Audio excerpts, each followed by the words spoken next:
Laurent Potdevin. The entire team at Lululemon has built an incredible foundation and momentum. Shit. That's it. That's a bunch of shit.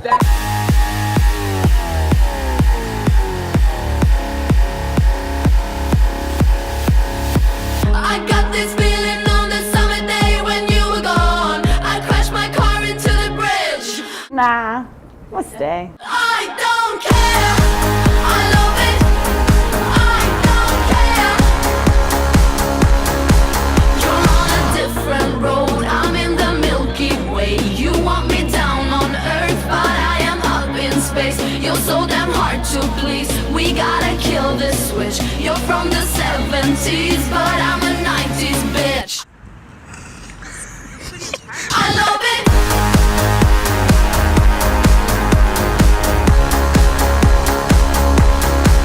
I love it.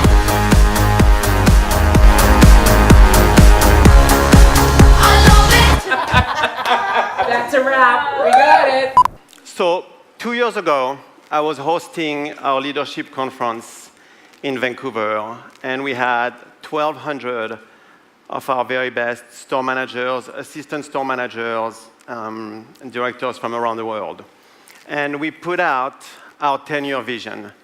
And our 10-year vision was that by 2025, we'll have touched the lives of 1 billion people through athleticism and mindfulness. There hasn't been a week since then where I've had a panic attack about it, just thinking about the sheer scope of the number.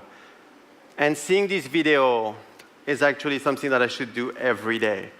It's such an incredible reminder of the passion, the engagement, the excitement, and the amazing people that I get to work with every day. So, Kate, I'm not sure where you are in the room, but these should be playing, hi. These should be playing in the lobby every morning. So today I want to spend a little bit of time talking to you guys about 3 very simple things that are incredibly powerful and are truly ingrained in the DNA of what we do at Lululemon. One is trust, one is listening, and the last one is purpose. So trust. Back in November, we're like halfway through our quarter. It's obviously our biggest quarter of the year. We're 6 weeks in, and we've told Wall Street, we've told our shareholders, we've told the board of directors, we've told pretty much the entire world that we're going to do between $698 and $704 million in sales. Now, keep in mind that that $6 million range, that time of the year is about like 5 hours worth of sales. So you've got to be pretty damn accurate. And halfway through the quarter, we're running at about 48%. So I'm freaking out. You know, the rest of the retail world is shit. Everybody is deeply discounting their product. And we're like right on the edge of crushing our goals or not quite making it. So I get with my group, and I go straight into solution. I'm like, what can we do to drive traffic? What can we do to drive conversion? Should we use our ambassadors? Should we have extended hours? And at that point, Celeste, who runs our North American business, most infectious laugh in the company, taps me on the shoulder. She runs $1.5 billion business, taps me on the shoulder and says, LP, what the fuck are you doing? This is our biggest quarter, and you're creating more work for people. Why don't you trust that they are the absolute best in the industry? And why don't you trust that they know what they're doing and that they will deliver on their goals? So the leader that I was probably 5 or 7 years ago would have said, Celeste, why don't you back off? I'll tell you when to chime in, but we're going to do all these things to make sure that we crush our goals. And really, the lesson that I learned over the past few years is that the power of listening is far greater than the power of driving solution. And Celeste had a point. I absolutely trust all 370 of our store managers. I implicitly trust Celeste. I think the one that I wasn't trusting was myself. And so the point that I want to make with you guys is that trusting the people you're working with is obvious. Half of you are probably rolling your eyes right now saying, what the hell is he talking about? But to do that powerfully, you've got to trust yourself. And to trust yourself, you've got to be able to face your fears, you've got to be able to challenge yourself, and that comes through personal development. And personal development is at the core of figuring out who you are and what your purpose is on earth. And so I'm absolutely convinced that the success of Lululemon, the success of our 10,000 educators, is the result of the focus that we place on personal development. It's not by accident that we do $2,000 per square foot and be one of the most productive retailers in the world. And so that personal development commitment, it sounds simple, but it's a daily practice, it's a commitment. And I tell people that if you have $100 to invest in people's training, don't bother with executive training, don't bother with retreats, don't bother with functional training, invest in the personal development of your people. And that will pay tenfold what you would do otherwise. So you trust your people, you trust yourself, you've got a commitment towards personal development. The magic now really happens when you listen. And I think it's one of the most interesting evolutions that I've seen in leadership over the past 10 years, right? It used to be command and control, top-down direction, you tell people what to do, they go do it. And it worked. But what I see today that is far more interesting is actually listening, and I love the concept of question storming. Right? So I was probably the guy 10 years ago that had the pressure early on as being a CEO of waking up in the morning and saying, okay, I'm going to have to be the smartest one in the room, I'm going to have, or at least try to be the smartest one in the room, I'm going to have all the solution, I'm going to have to support people, and it's not a very fun way to wake up in the morning. What I do today is that I'm committed to listening, because listening drives curiosity, and I do believe that curiosity breeds innovation. But being in a position of asking the most insightful, the most relevant, the tough question actually frees me tremendously from having all the solutions. And when you listen to Peter Diamandis this morning saying that we're going to have 7 billion people connected in the next few years, I mean, who are we to think that we can have all the solutions ourselves? But beyond that, so I'm freed, but for my team, asking the right questions really put them in the position where they own the solution. And me telling them to do something is one thing. Them truly owning what they're going to do produces incredible results. So 2 months ago, I'm with our product designers, and they're showing me the fall-winter line. The product looks awesome. We appointed an amazing creative director about a year ago. His product is coming to life. But I can sense that in the room, there is tension. Like they're happy about the product, but something's not flowing, but nobody's saying anything. And so I asked them, I'm like, what the hell is bothering you? Like, you're showing me a product that you're so proud of, but something's not working. And they're like, they share that visual merchandising is not great, store design is not great, and they feel like the environment is actually not going to put the product in its best light possible. And you can tell they're super bummed. So I asked them, I'm like, well, if you had one store,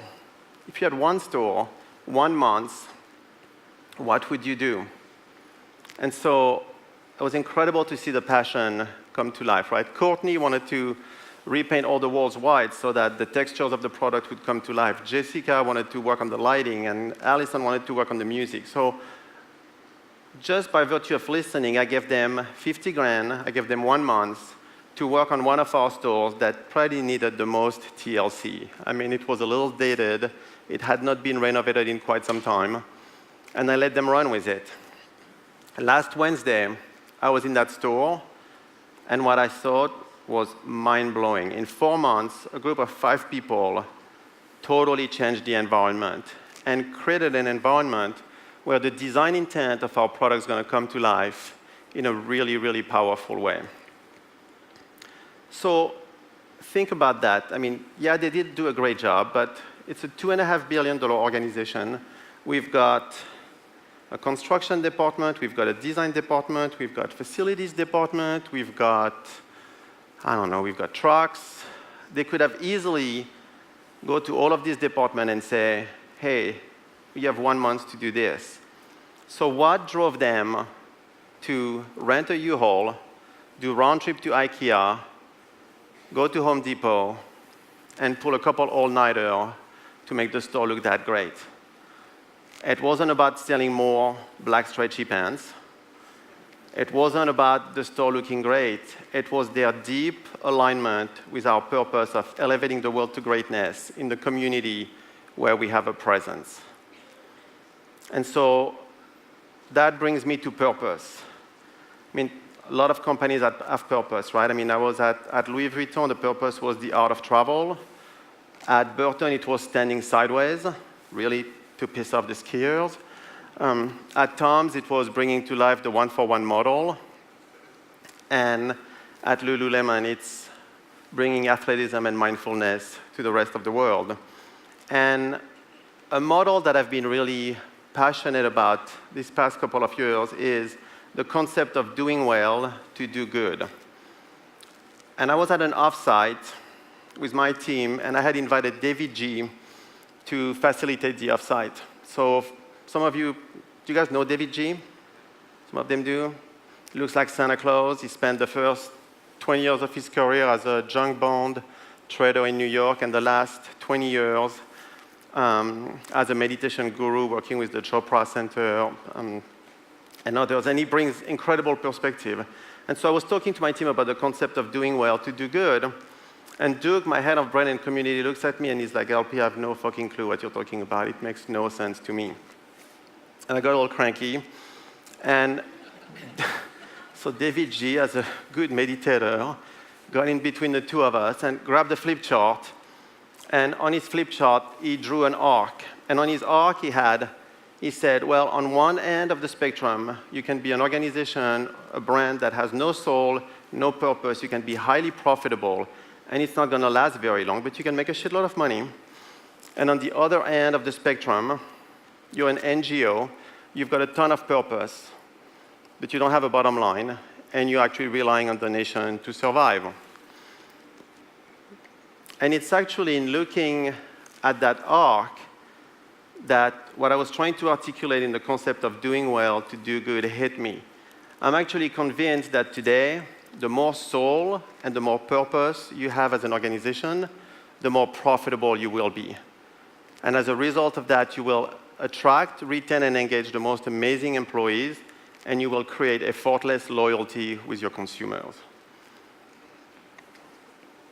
So our goal is to touch the lives of 1 billion people where we have stores and through our social impact. All of that, I mean, what we feel like we're uniquely positioned to deliver in the world is the combination of athleticism and mindfulness. And we're obviously incredibly committed to that. So obviously, trusting, listening, and purpose. I mean, what I really see, my vision for leadership in the 21st century is an environment where you trust each other, you trust yourself. That happens through personal development. The concept of question storming and listening, actively listening, which drives curiosity, which drives innovation, is paramount to your success. And purpose, I really do feel that once you've done your personal development, aligning your own purpose with the purpose of your organization is critical, because when life works, work works. So very simple messages. Thank you. And I've got a call to action. So Roman gave me an email address. And what I'm challenging you to do is to drop me a note and articulate with me what you're going to do to commit sustainably and powerfully to personal development for your people. And a small group of us will pick the top 3, and we'll hook you up with amazing product, and then one of our ambassadors for an amazing sweat session. So thank you very much, and enjoy the rest of the afternoon.